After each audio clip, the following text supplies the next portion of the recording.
कुठे गेले श्रीनाथ? आता देवींना काय सांगू?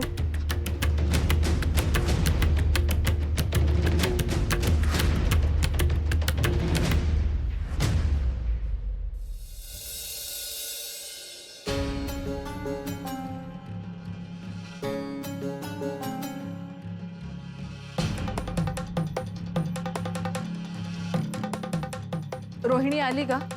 नाही अजून. श्रीनाथांबद्दल काही कळाले? नाही. कोणी आले की मला कळवा.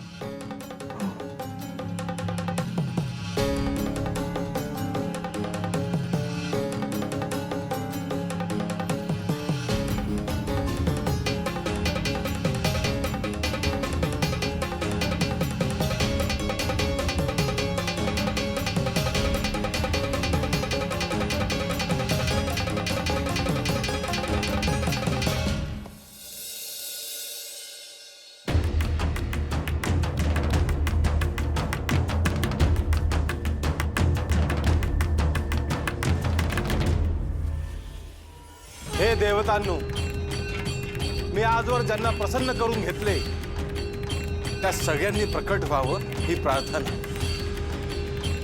हे सप्तशृंगी देवी, हे हिंगळा माता, हे वीरभद्र, हे भैरवनाथ, हे वेताळा, हे वायुदेव, आपण सगळ्यांनी मला दर्शन द्यावे ही प्रार्थना.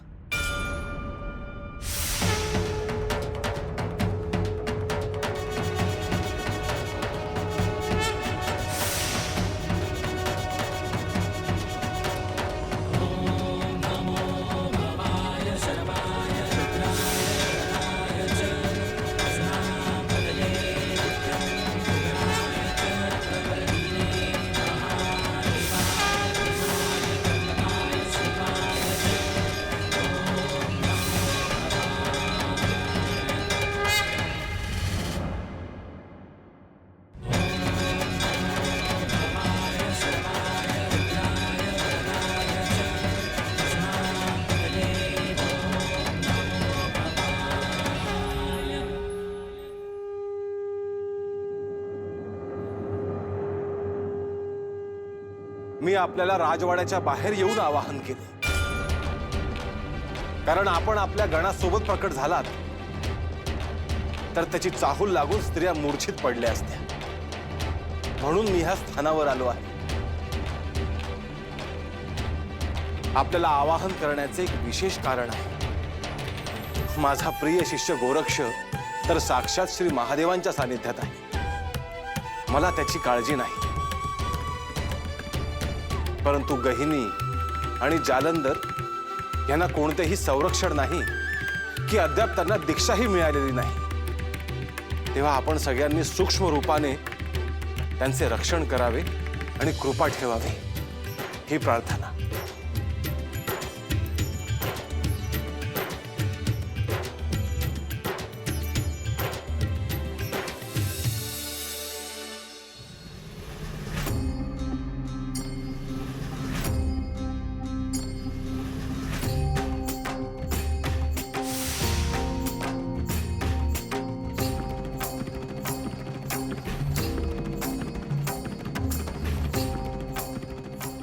आता माझी काळजी कमी झाली.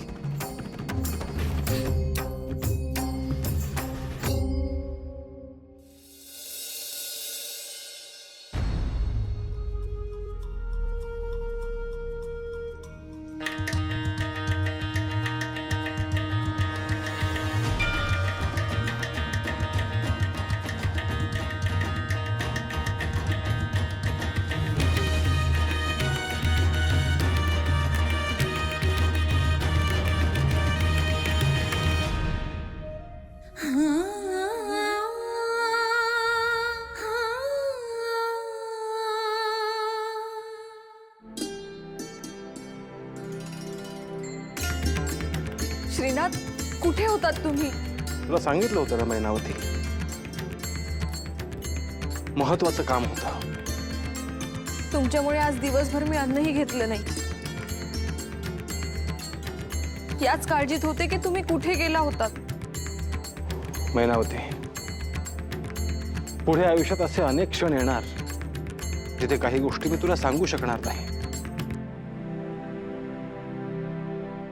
आणि त्या सांगूनही त्या तुला समजणार नाहीत.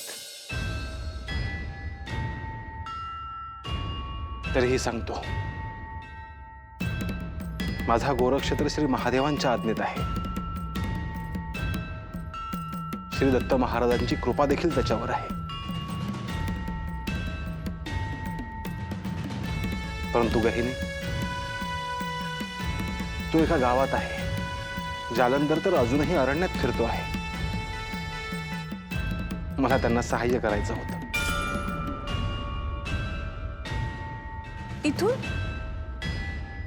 इथून तुम्ही त्यांना कसे सहाय्य करणार? अशा अनेक शक्ती आहेत मैनावती. त्यांना आवाहन करून मी इथे राजवाड्यात बोलवू शकत नाही. म्हणून त्यांना आवाहन करून त्यांच्याशी बोलण्यासाठी मी एकटा वनात गेलो होतो. आणि त्या सगळ्या शक्ती राजवाड्यात आल्या असत्या तर? मी वेताळाला बोलावलं होतं. त्याच्यासोबत अनेक भूतपिशाच होते. आता तूच मला सांग, जर त्यांना मी इथे बोलावलं असतं तर ह्या राज्यातल्या स्त्रिया घाबरल्या नसत्या?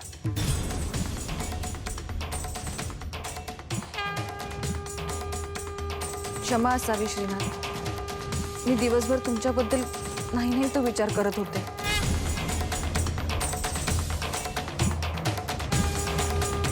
आता तरी राग गेला? हो, गेला माझा राग. आज मला तुमच्याबरोबर थांबायचं आहे. तुमच्याशी खूप बोलायचं आहे.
मी म्हणालो होतो की ब्राह्ममुहूर्त झाला की मी येतो.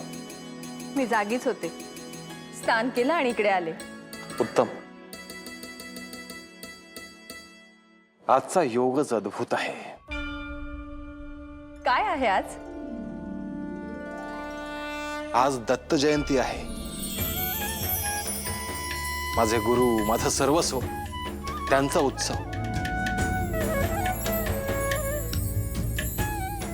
मला आधी सांगायचं ना, मी पूजेची सगळी तयारी केली असती. मैनावती, आधी समजून तर घे, श्री दत्त तत्व काय आहे. मी उत्सुक आहे. मी तुला हे का सांगतो आहे ते आधी ध्यानात घे. श्री दत्त गुरूंचे स्मरण पूजन करशील तर चित्त शुद्धी होईल. भक्तीची, साधनेची गोडी लागेल. तुम्ही जे सांगाल ते मी जीवाचे प्राण करून ऐकेल.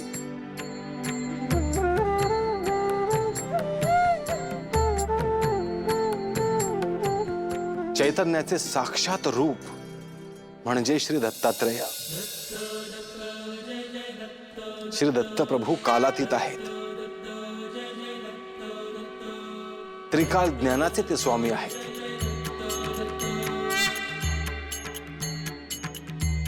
त्यांच्या केवळ संकल्पाने भूत, वर्तमान, भविष्य बदलू शकतो.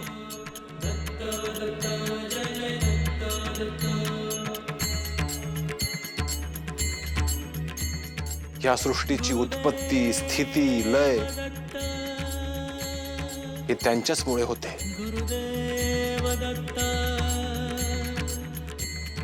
हे श्रीनाथ, तुम्हाला प्रत्यक्ष त्यांचा सहवास लाभला.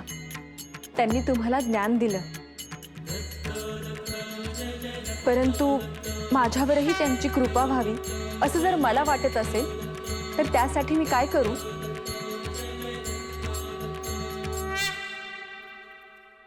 त्यांची अनुकंपा व्हावी असे वाटत असेल तर प्रथम अहंकार नाहीसा व्हायला हवा.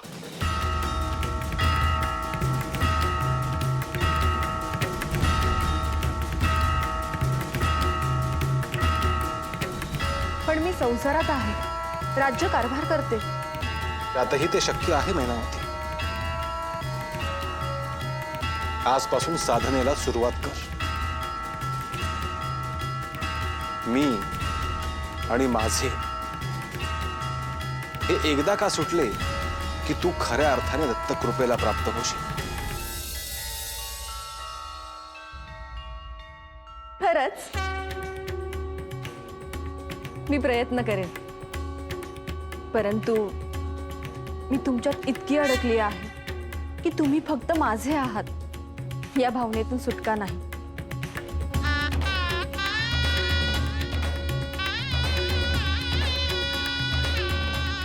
दत्तगुरूंचे नामस्मरण हेच तुझ्या सर्व प्रश्नांचे उत्तर आहे मैनावती.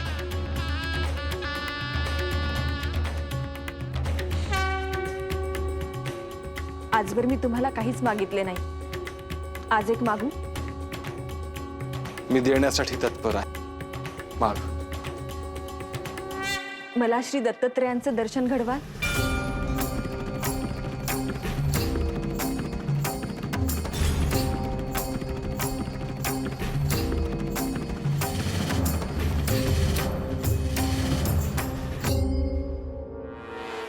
काय झालं? तुम्ही शांत का? शक्य नाहीये का? माझी तीव्र इच्छा आहे. मैनावती, श्री दत्तगुरूंचे क्षणभरी दर्शन व्हावे त्यासाठी अनेक वर्षे तपस्वी साधना करत असतात. तुझे ते संचित नाही.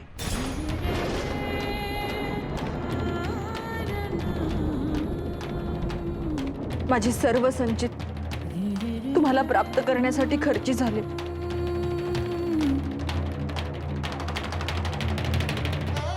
मैनावती,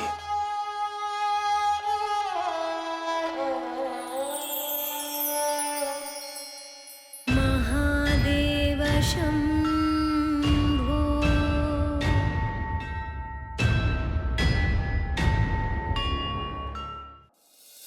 माझ्या तपोबलाने मी श्री दत्तगुरूंचे तुला दर्शन घडवतो.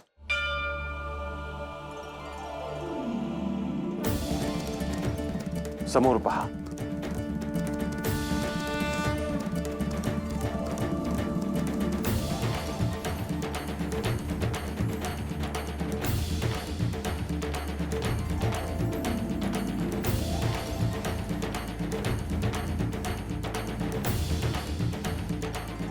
ओम श्रीपादराजं शरणं प्रपद्ये.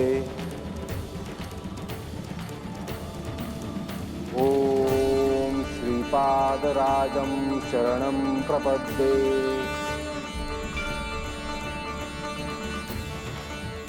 ओम श्रीपादराजं शरणं प्रपद्ये.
दत्त महाराजांचे दर्शन घडावे म्हणून तुम्ही माझ्यासाठी तुमचं संचित वापरलं.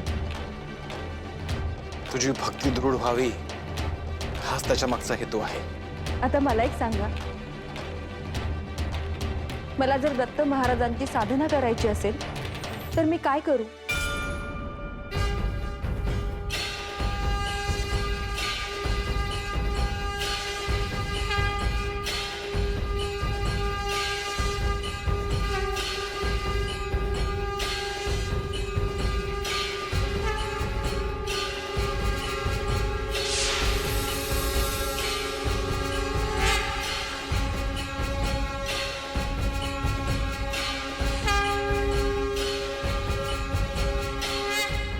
हे काय आहे? औदुंबर. श्री दत्तात्रेय या औदुंबरात सूक्ष्म रूपाने निवास करतात.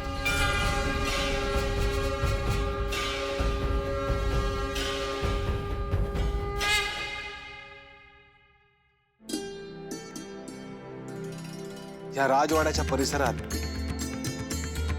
हे आपण लावूया. तू त्याचे नित्य पूजन कर, त्याची शुचिर्भूतता सांभाळ. हो, निश्चितच. आता आपण ह्या औदुंबरासाठी योग्य स्थान शोधूयात. तू पूजेचं ताट घे.